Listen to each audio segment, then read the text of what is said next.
Қайырлы күн достар, менің каналыма қош келдіңіздер. Бүгін сіздермен бір қамырдан 10 түрлі печенье жасаудың тәсілімен бөліскім келіп отыр. Қант, бөлме температурасындағы сары май, жұмыртқа және сұйық майды венчикпен жақсылап араластырып аламыз.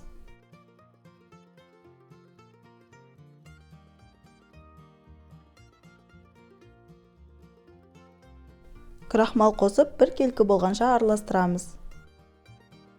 Ұнды бөліп саламыз, жұмсақ қамыр шығу керек.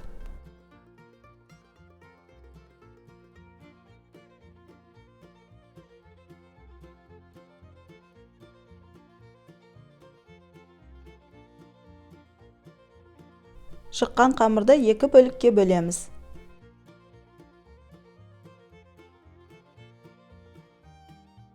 Бөлігіне кішкене ұн қосып илейміз. Жұмсақ қамыр болып шығуы керек.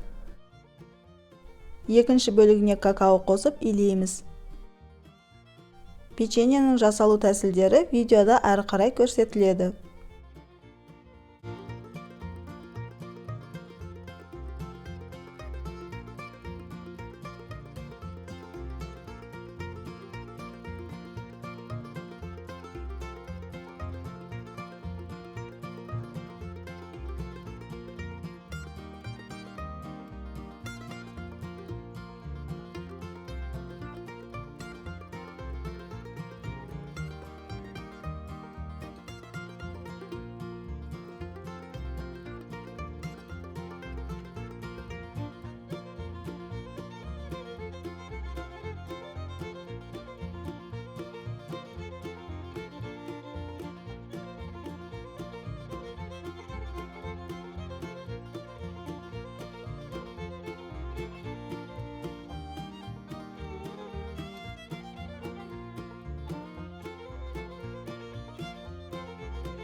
Печеньелер осындай әдемі болып шықты. Алдын ала 180 градуста ысып тұрған пеште 15 минуттай пісіреміз.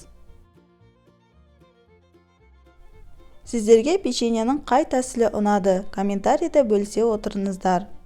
Видеоны соңына дейін қарағандарыңыз үшін рахмет. Менің каналыма жазылып, лайк қалдыра кетіңіздер. Сіздермен болған баршын келесі видеоларда жүздескенше.